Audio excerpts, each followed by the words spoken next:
Müşteriniz istediği eti alıyorsunuz. Burada et parçasını buradan çocuğun eline hazneye veriyorsunuz. Buradan da taşlıklı ya da gıdaya uygun olmayan hazırlanmış hazır kıyma da bu şekilde yeni çekilmiş gibi müşteriye sunuyorsunuz. Uygun olmayan bir kesit var. Et arkaya düşüyor.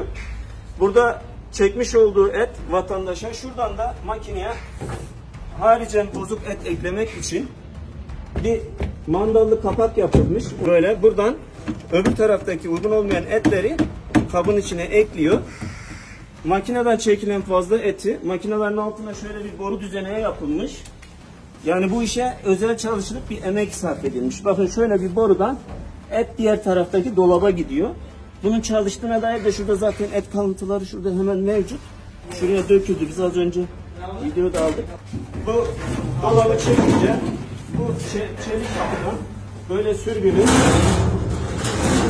Burayı aşağı yukarı yarım saat 40 dakika açmadılar bize. Mukavemet gösterdiler. Bu az önceki işte makineye bakın. Etin değiştirildiği gizli bölme. Dolaba da delik açılmış ki o makineden gelen et direkt buraya akıyor. Burada etin bu dolabın içine akması için buradaki uygun olmayan etleri de alıp değiştiriyorlar. Biz işletmeye geldiğimizde kapıda bize mukavemet uygulandı. İçeri alınmadık. Bu süre zarfında bu çatıdan yan binaya ve binanın diğer bölümlerine açılan bölmeler var. O bölmelerden eti tahliye ettiler. Hijyen konusu zaten sıfır. Her taraf pislik içerisinde. Tarihi de geçmiş durumda. Buranın tarihine bakabilirsiniz. Tavuk taşlı, karıştan tavuk taşlı. Bu da tarihi geçmiş. Ve renginde de zaten farklılaşma başlamış. Renk değiştirmesi başlamış.